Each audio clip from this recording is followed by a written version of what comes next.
Alors les lieux sont disposés de la façon suivante. Nous avons ici donc la salle d'attente du bas et avec 4 cabinets de consultation, dont un qui était utilisé pendant la période critique du Covid. Alors nous sommes 10 médecins retraités. Enfin, il y a un médecin qui ne l'est pas et qui est en activité et surtout en activité gériatrique. Ce sont des médecins libéraux retraités qui sont venus donner un coup de main pour la création de cette structure. Et actuellement, on prend en charge 30% de la population du territoire, c'est-à-dire que sur un territoire qui fait à peu près 30 000 habitants, nous avons à peu près en file active le tiers de cette population. Alors, comment c'est distribué? Il y a donc des cabinets de consultation à la fois ici au rez-de-chaussée. Il y en a 4 de ce côté-là, dont un qui était dédié. Je pense que quand on s'attache à un projet de cette nature, je crois que la première des choses, c'est d'abord de travailler avec les professionnels de santé. Alors, ça peut être médecin, infirmière, chirurgien-dentiste, kinésithérapeute, peu importe. Mais il faut qu'il y ait une fédération des professionnels de santé qui deviennent l'interlocuteur des élus et que les élus s'appuient sur cette association, ce regroupement pour pouvoir créer une structure qui tienne la route. Sinon, on crée une coquille vide. C'est-à-dire qu'aujourd'hui, ils sont tous salariés, parce que ça a été une possibilité qui a été donnée par le CIVU de leur laisser le choix. Donc ils peuvent être soit salariés du pôle, soit en libéral. Ils choisissent le temps de travail, si c'est du temps plein, du mi-temps, du temps partiel.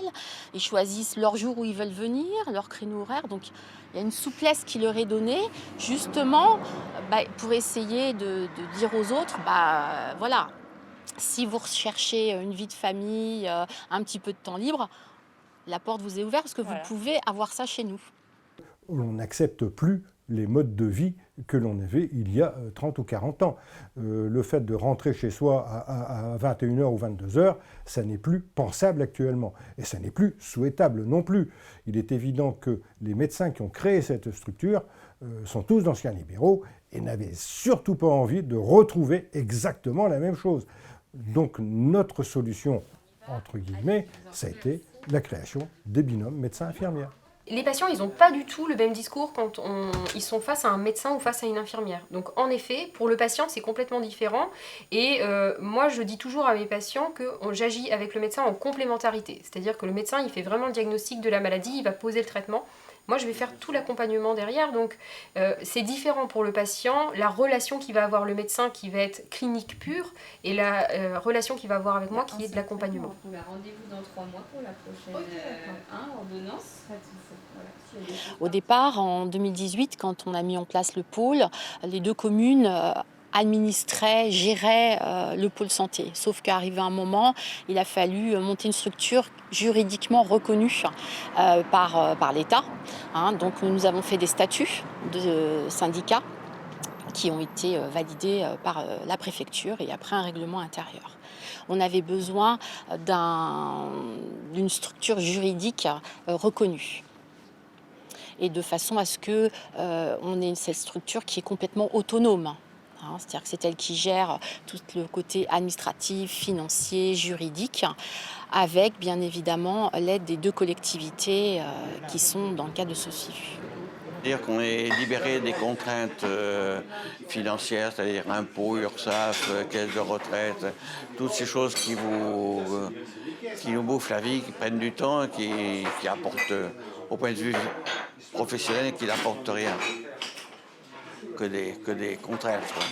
C'est un bouffe-temps, comme on dit. C'est-à-dire que nous devions créer une structure pouvant accueillir à la fois les médecins retraités et leur faciliter le travail, bien sûr, mais accueillir aussi les jeunes médecins et leur faciliter aussi le travail et l'installation et leur donner l'envie d'avoir envie.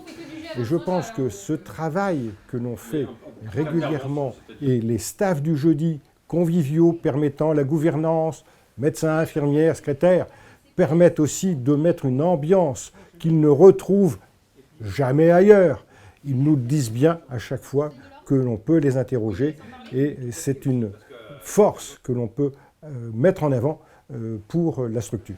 On est géré donc par une collectivité territoriale qui a cru en nous dès le début du projet avec les médecins. Quand on s'est installé, ils nous ont largement aidés et ça, on les remercie beaucoup de nous avoir accompagnés là-dessus, d'avoir pu faire ce salariat, d'avoir pu avoir ces locaux et de pouvoir... ils ont aussi participé à payer ma formation et ça, c'est vraiment un plus pour nous, pour moi, bien sûr. Ce qui me plaît, ce qui m'intéresse, c'est que des médecins en sont à l'origine et qu'ils s'autogèrent.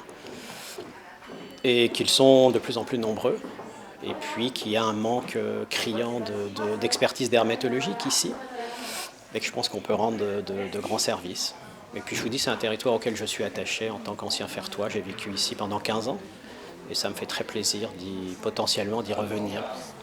On a un territoire qui est dynamique, on est proche de l'autoroute, on a une gare, on a des écoles, on a des infrastructures sportives, culturelles. On a un tissu industriel qui fonctionne très bien. Donc les conjoints ou conjointes peuvent être aussi parfaitement accueillis. Donc voilà, on considère que notre territoire a tout pour pouvoir attirer des jeunes médecins, des familles, etc. Bon, salut, à la prochaine.